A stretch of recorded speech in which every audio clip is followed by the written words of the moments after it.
देश में फिनटेक कंपनियों की अगुवाई करने वाले पेटीएम के शेयरों में गिरावट थमने का नाम नहीं ले रही।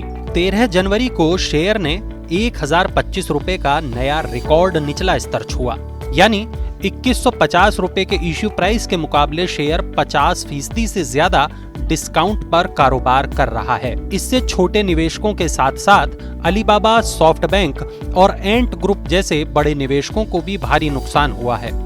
एंट ग्रुप ने 1833 रुपये प्रति शेयर के भाव पर 33,600 करोड़ रुपये का निवेश किया था।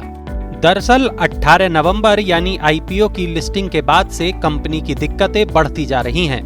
लिस्टिंग से ठीक पहले विदेशी ब्रोकरेज हाउस मैक्वेरी ने शेयर का लक्ष्य 1200 रुपए निर्धारित किया था।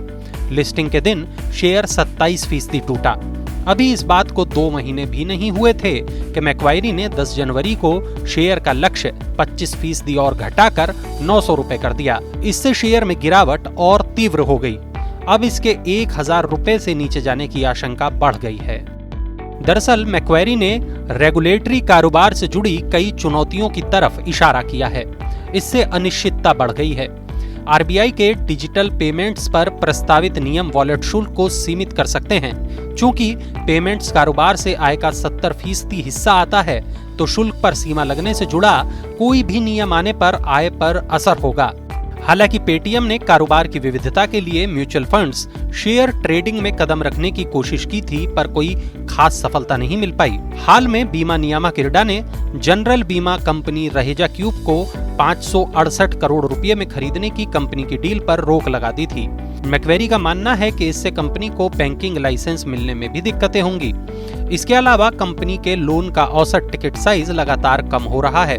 अब ये गिरकर 5000 रुपए के नीचे आ गया है। इनमें ज्यादातर छोटी वैल्यू के BNPL यानी बाय नाउ पे लेटर लोन हैं। इनमें मर्चेंट लोन की तादाद कम है। यही नहीं, कंपनी में सीनियर मैनेजमेंट का नौकरी छोड़ना एक और मुद्दा है जिससे एनालिस्ट चिंतित हैं। दिसंबर 2021 में कंपनी के 3 वरिष्ठ अधिकारियों ने इस्तीफा दिया था।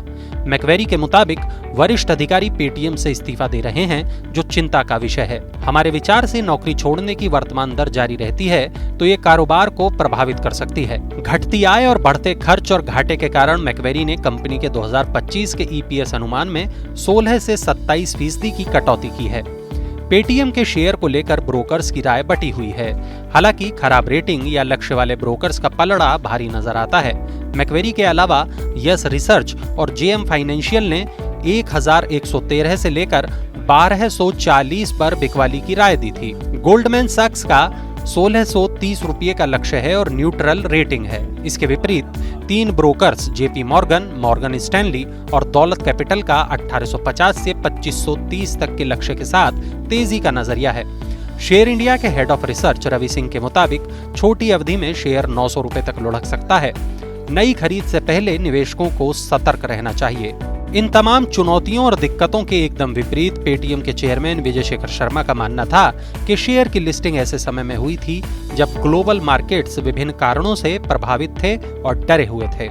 दक्षिण अमेरिका की कंपनियां तो 70% से ज्यादा लुढ़क चुकी हैं। शर्मा का कहना है कि इस साल की तीसरी तिमाही के दौरान पेमेंट सेगमेंट से आय करीब $10 करोड़ रहने की उम्मीद है और इसकी तुलना बजाज फाइनेंस से की जा सकती है। पेटीएम का नाम देश का सबसे बड़ा IPO लाने वाली कंपनी के साथ साथ निवेशकों को सबसे ज्यादा घाटा कराने वाली कंपनियों की लिस्ट में शुमार हो गया है। विजय शेखर शर्मा का हालिया बयान इस सूची से बाहर आने और निवेशकों का घाटा कम करने में कितनी मदद करता है, ये तो आने वाला समय ही बताएगा।